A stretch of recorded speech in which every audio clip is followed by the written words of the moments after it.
I'm so curious. Gay conservative challenges Shapiro on gay marriage. I gotta know. This is the Ben Shapiro Show. We're taking your phone calls at 855-236-3228. That's 855-236-3228. I gotta know. Okay, so Ben Shapiro is one of the few. He's one of the many conservative holdouts on gay marriage, on all things LGBTQ+. I'm so curious to see this caller. Mario in California. You're on the Ben Shapiro Show. Go for it, Mario. Hey, how's it going? Hey, go for it, sir. So I have a few questions, I guess. One is, how is sin defined? And I think it was Michael Knowles who claimed on your show when he was subbing in one day that homosexuality is the deadliest of all sins. So I was just curious as to why homosexuality would be propped up and labeled as the deadliest sin as opposed to like murder or something. I'm fairly certain. So I'm fairly certain that is not what he actually said. I think what you're referring to is Michael Knowles said that pride is the deadliest sin, right? Not gay pride, just pride generally. Yeah. And so he said that any aspect in which you are sinning and then you are prideful about your sin is the deadliest sin. So he wasn't saying that, like, if you're prideful about being a murderer, presumably that would be, according to Knowles, the deadliest sin. I really, really doubt. I mean, I know Michael pretty well. I really don't think that Michael thinks that of all the sins that human beings can commit, homosexual activity. Well, the thing is, homosexuals are, a lot of them are proud of being homosexuals. Why? Because of all the shame that's been thrown at it. The only natural reaction of somebody trying to shame you for being part of who you are is become prideful in that part of your identity. Therefore, things like pride, like the pride movement, and part of this would be part of what he would consider the deadliest of all sins, since he considers homosexuality a sin. Is the deadliest sin by any stretch. By the way, I think you'd be hard-pressed to find any religious figure who actually believes that homosexual activity is the deadliest of all sin. I mean, even the people who are super anti-gay activity, people who think that it's a real sin. I mean, the perspective of religious people that I've found is that, I mean, everybody sins. This is one sin among many sins. The entire chapter in Leviticus that talks about homosexual activity lists off 45 different types of sexual activity that are banned, right? Not 45, but it's more like at least a dozen, maybe a couple of dozen, right? You're not supposed to sleep with your aunt. You're not supposed to sleep with animals. You're not supposed to sleep with your father's wife, right? Like there's like a bunch of them. And homosexual activity is just one of many. So to say that it's like ranked higher on the scale of sin, that I don't think Michael has ever said, nor do I think Michael maintains that way. I think Ben Shapiro probably knows more about what sex acts are banned than he knows of actual sex acts.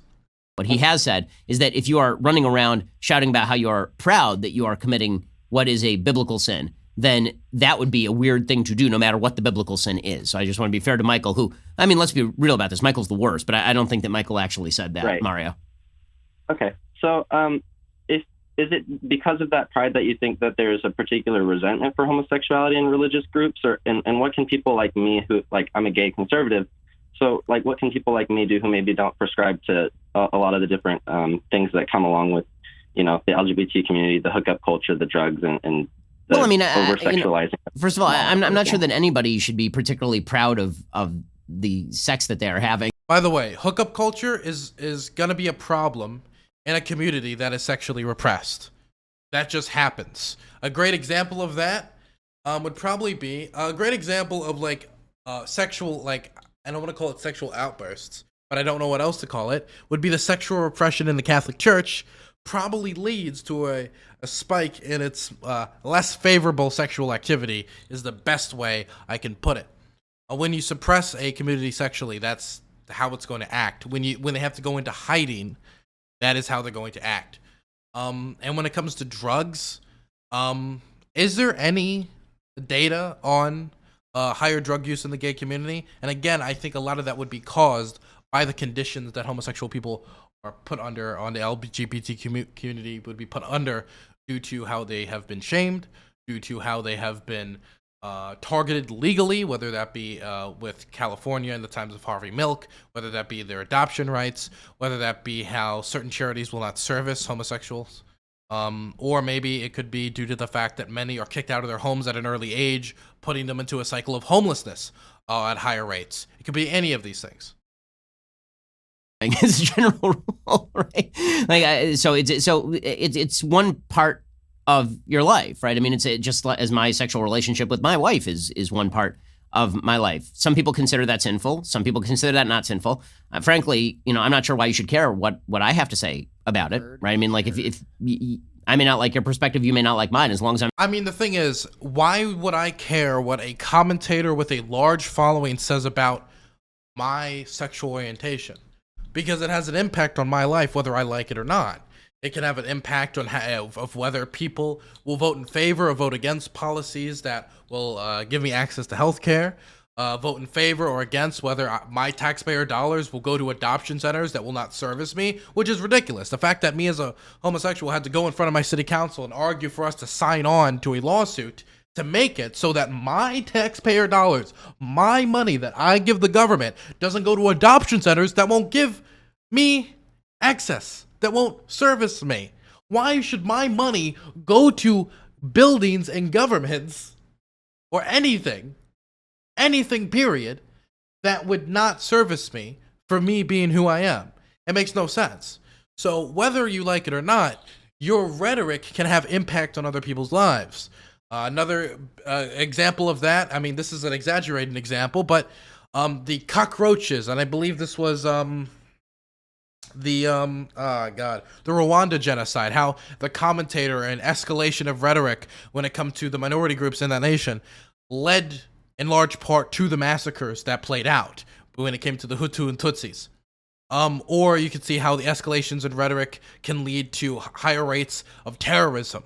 I would say in large part, escalation of rhetoric when it came to the big lie of election fraud online and from commentators on the right led to the violence we saw on January 6th. And I would say that this could even somewhat apply to the left when it came to some riots even. That I would say, even though I think the vast majority of them were because of unattended to social issues, as I've talked about on many times on this channel before, I think in large part it could have also, I mean in small part it could have been because people heightened up rhetoric online. This happens.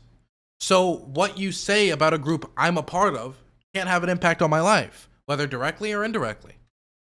I'm not attempting to cram down my perspective via the power of government, then I don't see why there really should be a conflict on all of this. I mean, when we're talking politics specifically, we are talking about the role of the federal government or the role of the state government in policing particular activity. I don't know a single Republican in America, really. I mean, they may exist. I mean, I'm not saying they don't exist. I'm sure there's some. But I don't know any Republicans right now who are calling for the outlawing of gay sex, for example. Like that I think went by the wayside in Lawrence versus Texas. I mean, in terms of Supreme Court law, which was 2003. So it's been quite a while here.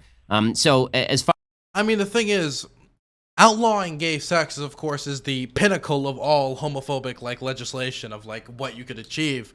But giving taxpayer money to adoption centers that won't service gay people, not giving gay people health care coverage, making it so it is illegal for them to adopt, a promotion of conversion therapy, which is unscientific by, say, Vice President Mike Pence, which he only took that off his website, in 2015? And that's something that I do believe he still really kind of believes. There's a lot that the community still faces from the right. And hell, the vast majority of Republicans still believe that gay marriage should not be legal. That's polling from the Pew Research Center. The majority of Republicans to this day, even though this was settled 6 years ago, believe that gay marriage, should not be legal. So obviously, people's beliefs and voices on the right, on the left, these voices have an impact on their daily lives, because you want to know what? This is a right-wing thing, but I also kind of believe it. Policy is downstream from culture. And so if you speak in favor of things or speak against things, policies may follow. Not to mention, those social norms you create can affect how parents affect their youth. If somebody listens to a conservative podcast and it's like, wow, I guess homosexuality is of the devil, and then kicks their kid out of their home at age 15 for being gay, what had an effect on that? Those conservative voices. As far as sort of the generalized perspective on why so many conservatives are upset about it, I think conservatives are upset about a couple of things when it comes to sort of the gay pride movement. One is the suggestion that homosexual marriage and heterosexual marriage are identical and the same and worth the same in terms of moral value. And that is a critique with which I generally agree. I think that homosexual relationships are not built around the bearing and rearing of children, whereas heterosexual relationships ideally were supposed to be. For that matter, by the way, not all heterosexual relationships are created equal, right? This is why I am not in favor of men and women living together in so-called sin, right, as a religious person. So then my question to him would be, what about infertile relationships? What if a woman is infertile? Should she be marrying other people, or do you think she should live a life of celibacy? That's a question I'd love to pose to him. I think people disagree with. I think the idea that religious people are to be, that their children are to be forced by the state to be taught this particular version of sexual values, namely that any value, that sexual consent is the only value. That's something that religious people don't believe, right? Religious people believe that consent is a value, but it is not the only value, meaning there's lots of things people consent to that on a religious level I object to and think is a problem. But when it comes to government, then we all agree, then we generally agree that consent is the typical value that matters the most, Mario. Yeah, okay. So outside, sorry to bog up the line, but outside of politics then on like the cultural level and in personal relationships, what might be the best way for me to, I don't know exactly what the question is. Yeah, no, I mean, I think that if the question is, are religious people sitting in judgment on you and judging you and making fun of you behind your back or something, I don't think that's right. I really don't. I mean, not if they're good religious people. Let me put it that way. I think that, I'm not going to play the I have gay friends card because it's stupid. But the reality is that the reality is that most religious people and most conservative people know people who are gay, and even if they believe that the homosexual activity itself is a sin, I know tons of people who are sinners. I'm a sinner. We're all sinners. I've yet to meet a religious person who doesn't believe that we all sin. And then yeah, but the problem is, if you're a true believer of your religion, you believe that people should not sin, that sinning is bad. But the problem is, when you are homosexual, you being who you are is in and of itself sinful, meaning my identity in and of itself is sinful. The thing is, there's nothing about my identity as a person that makes me participate in murder or gluttony or any of these things. But me and my natural sexual attractions, the love that God gave me, that is sinful. Me being who I am is sinful. That's the difference between you saying, lying to your father about the cookie jar from me just being who I am. That would be the difference. And then the question is how you deal with that sin. And I don't actually have to, believe that what you're doing is not a sin in order to say that you're a human being who's trying his best and a human being who's trying to do what they feel is right in life. And we can disagree on sin. That's okay. And you can't force me to think that what you're doing is not sinful, and I can't force you to agree that you ought to cease a particular activity via force of government. Yeah, I think it's difficult to feel like you're fighting against resentment from certain people, but outside of that, I'm not going to bog up the line anymore. Yeah, Mario, all I would say is that I don't. Religious people say this all the time, and it is actually true.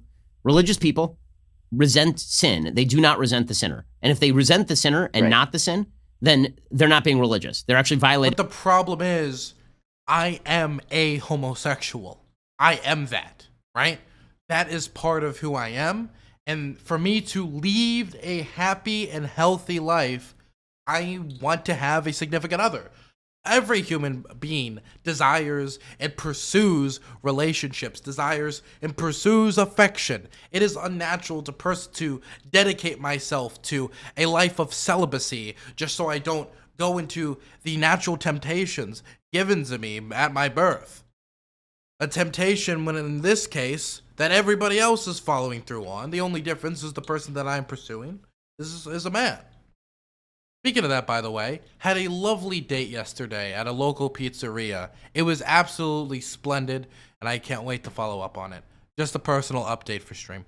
And the thing is, when you tell somebody that something that is part of their identity is sinful, it is different than an activity that they could cease at any time is sinful. Unless you are telling homosexuals that they need to cease homosexual activity, which is telling them to lead a life of loneliness, celibacy, and depression, to be quite honest. The precepts of their own religion. And you can ask any pastor or priest about this, they would agree. Any rabbi, same thing. Okay, really appreciate it, Mario. Thanks so much. Okay, let's see. Who else? Matthew in Fredericksburg. You're on the Ben Shapiro Show. Go for it, Matthew. Hi, yes. So I'm obviously living in Virginia, and we're going through our government here all the gun laws that are trying to pass, gun control, red flag laws, and so forth. I'm curious as to if you know how much, after all this is said and done, that the federal government could step in and try to stop this infringement on our Second Amendment. So I think that it is quite unlikely that the federal government. Okay, well, that was the gay part. I wanted to look up Lauren. Wow. I don't even want to know. Did she? I kind of have. Now I have to. Okay, no. Oh, it's Senator Chris Coons. Oh God. Oh, it's Senator Chris Coons. Okay. Oh, Jesus. Oh my God. Yes, she did run against Senator Chris Coons of Delaware. Oh my goodness. Oh my Lord. Oh my God. Oh my Lord. Oh.